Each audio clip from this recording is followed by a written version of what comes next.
జనాన్ని నమ్మించి నట్టేట ముంచిన చంద్రబాబు ప్రభుత్వం ఆయన ఎప్పటిలాగే ఎన్నికల్లో హామీలు ఇవ్వటం, ఆ తర్వాత అధికారంలోకి వచ్చిన తర్వాత ప్రజల్ని ఎలా మోసం చేస్తాడో ఈ బడ్జెట్ లో మీరు చూస్తే ఆయన తన ఇచ్చిన హామీల్ని ఎలా గాలి కొదిలేశాడో స్పష్టంగా అర్థమవుతుంది.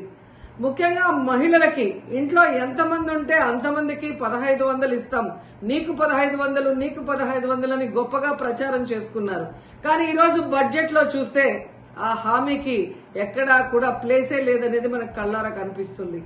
అంతేకాకుండా ముఖ్యంగా నిరుద్యోగులకి ఉద్యోగ అవకాశం ఇస్తాము లేదా నిరుద్యోగ భృతి ఇస్తామని ఈరోజు నిరుద్యోగుల్ని ఏ విధంగా పంగనామాలు పెట్టారో మనం కళ్ళారా చూస్తున్నాం.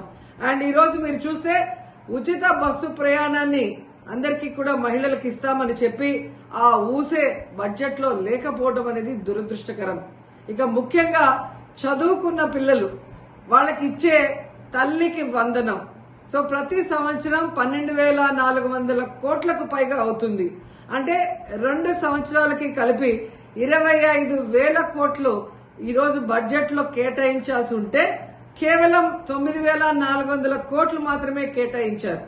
ఎందుకు ఇది చెప్తున్నానంటే లాస్ట్ ఇయర్ కూడా ఇలాగే కేటాయించి ఏ విధంగా తల్లికి వందనం ఇవ్వకుండా మోసం చేశారో మళ్ళీ ఇప్పుడు అదే కేటాయించిందే కొంచెమైనా అది మళ్ళీ ఇవ్వకుండా మోసం చేయడానికి వీళ్ళు అంకెల గారడి ఎలా చేస్తున్నారో తల్లులు తెలుసుకోవాలని కూడా ఈ సందర్భంగా తెలియజేసుకుంటున్నాను.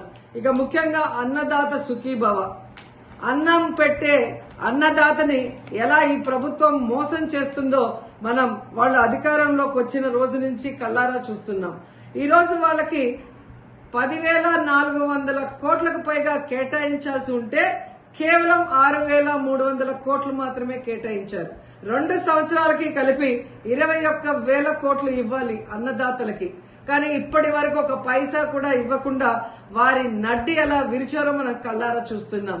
ఇక మీరు చూస్తే డ్వాక్రా మహిళలకి ఈ బడ్జెట్ ఎలా టోక్రా ఇచ్చిందో అందరూ కూడా చూసి ఏడుస్తున్నారు. ఎందుకంటే హామీలు ఇచ్చినప్పుడు 10 లక్షల వరకు సున్నా వడ్డీ రుణాలు ఇస్తామని చెప్పిన ఈ కూటమి ప్రభుత్వం ఈ రోజు ఆ హామీని బడ్జెట్ లో పెట్టకపోవడం చూస్తే ఇక మనకి ఇచ్చినట్టే అని డ్వాక్రా మహిళలు ఏడుస్తున్నారు. ఎందుకంటే ప్రతి కుటుంబంలో ఒక మహిళ డ్వాక్రా గ్రూప్ లో ఉంటుంది. తాను పొదుపు చేసుకున్న డబ్బుతో ఈ రోజు తన కుటుంబ అవసరాలను తీర్చుకునే వాళ్ళని ఎలా ఈ చంద్రబాబు నాయుడు మోసం చేశాడో ప్రతి ఒక్కరు కూడా గమనిస్తూ వచ్చారు.